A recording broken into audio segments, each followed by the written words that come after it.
Silky made it through this big ass log.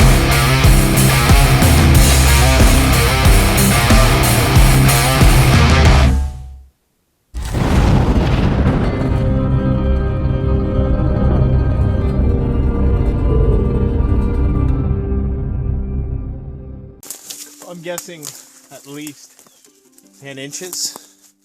Let's see what the Katanaboy can do. Wow. I'm exerting no energy with this. Just letting the saw do the work. Phenomenal.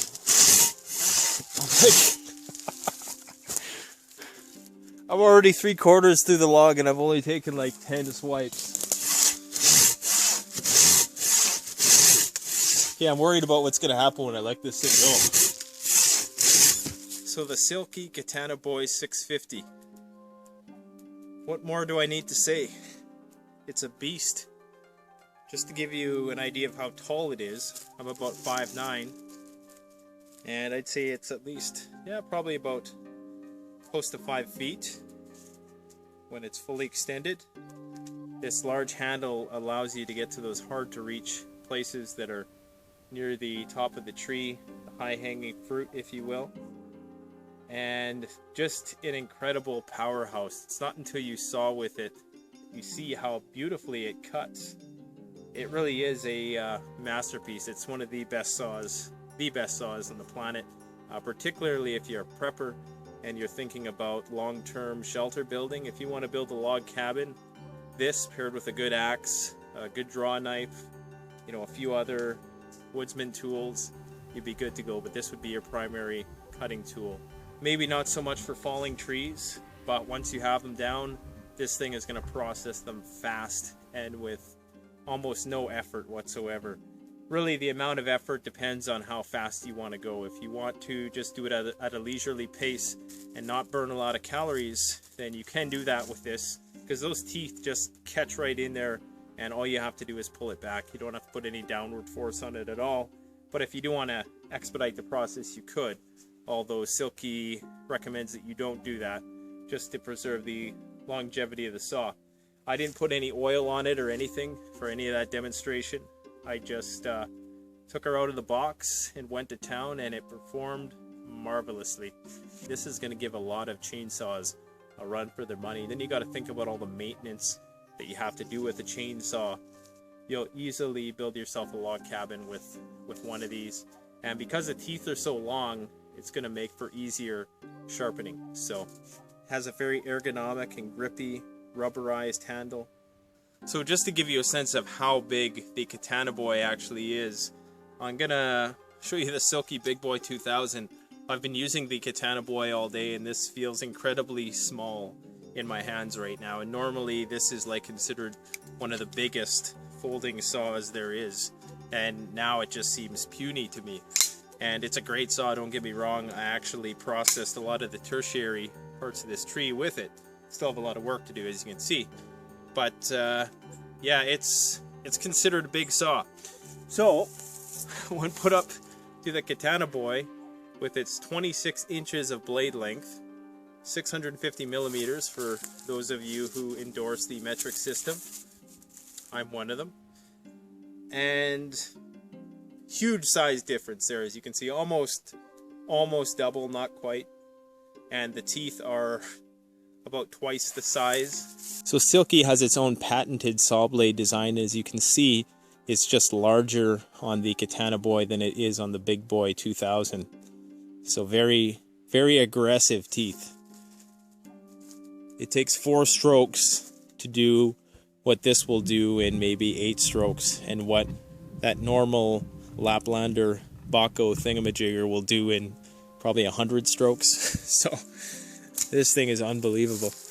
My jaw dropped when I opened the box when Dave from Big Bear Tools sent me this, and I requested that he send me one because I told him how much I love Silky saws, and he's the main distributor out of Canada. That's Big Bear Tools. Go check it out. Lots of excellent tools for arborists and woodsmen, bushcrafters, survivalists, preppers, all those things. Definitely want to check out Big Bear Tools. Excellent customer service, lightning fast shipping, competitive pricing as well. Now, something like this is going to go for between $150 and $200. The extra blade is $120.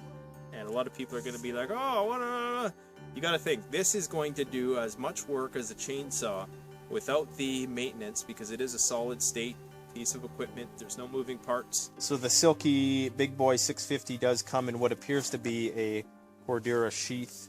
There is a back pocket there if you want to stick an extra saw blade in there, and it has an adjustable strap. It's nothing to write home about, but it's going to protect Silky, and it allows for, I guess, 2 different wearing options. So you could just wear it over the shoulder like this, which would probably be good if you're just going a short distance, but if you wanted to go a long distance, you could always wear it like that. You feel like a samurai when you have this thing on.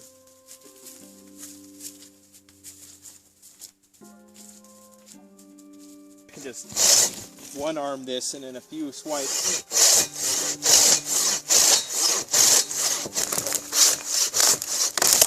totally embarrasses the tree.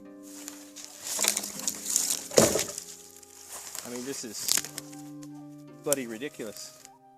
So my personal thoughts on the Katanaboy after some rigorous testing is that it's certainly more geared towards bigger stuff. So even for stuff like this, it works great if you can stabilize the wood. But the problem with such aggressive, catchy teeth is that it really will pull that wood, you know, if it's not entirely stationary like this, you know, you're gonna have to put your foot on it, or, you know, you're gonna have to maneuver somehow to keep the log stable while you're cutting it, which is not always the case with a smaller blade with smaller teeth, which are just kind of finely cutting it. This thing is like aggressively tearing the crap out of it. So it works excellent for huge, massive logs, even logs that are mounted to trees still, like secondary branches. The high up, obviously, because of the distance, you can one-hand it, you know, and it will work pretty well. But you can see how much it's pulling that big log. So, you know, you're going to want a stable log platform. This really is the ideal size log for the Katanaboy, and the ideal situation, I should add, because it's nice and stable, freshly fallen tree, well, relatively speaking.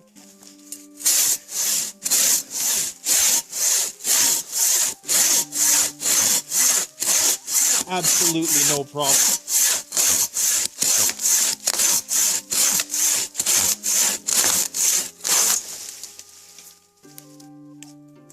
Katanaboy!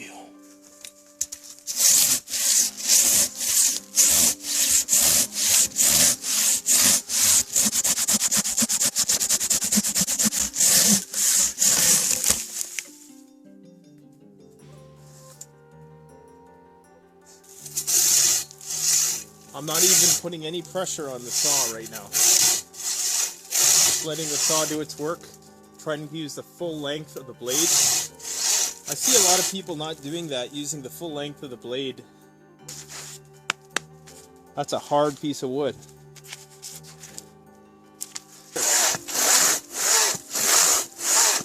I'm using almost no energy. Look at that. This is a logger's wet dream.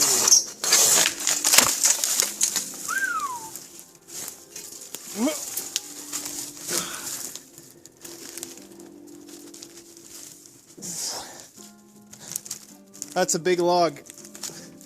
Between 18 to 20 inches. Let's see what happens. This one is going to be challenging. I mean, this is ridiculous. Like, this is actually kind of dangerous too, so don't try this at home.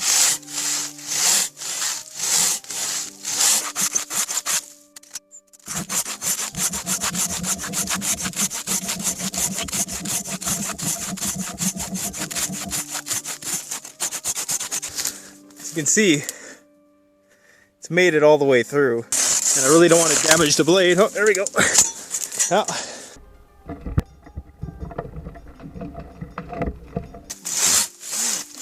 more.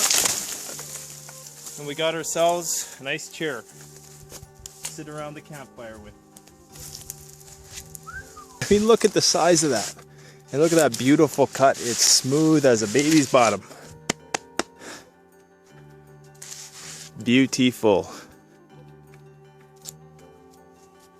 You could do a lot of long-term shelter construction with this thing.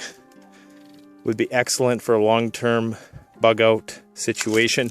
All right, guys, we're going to be setting a new standard for ridiculousness here with this cutting game. And right now, this seems to be, it's got to be at least a 2-foot log. I don't know how well this is going to go over because it's almost the actual length of the saw blade, but let's try it out. This might take a while. Well, went through the bark nice and good. That's some hard wood.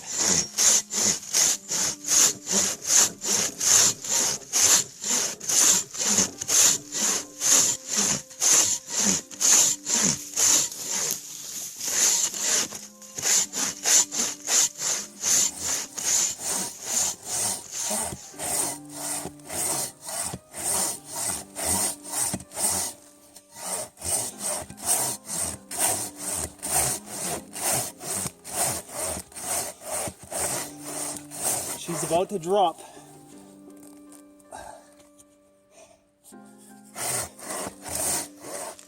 Alright, so as you can see, Silky made it through this big ass log. But unfortunately, you know, didn't really plan it out too well, so it's kind of sticking there. But I could always saw off this next part here and make myself some furniture, so I just might do that. But there you go, folks. As you can see, with, I would say, moderate effort, I was able to saw through a 2-foot tree, which was dead, but I mean, the wood was still very hard. So, Silky Katanaboy 650, one badass saw. Check out the Canadian Preppers Network blog, an excellent resource for survivalists and preppers.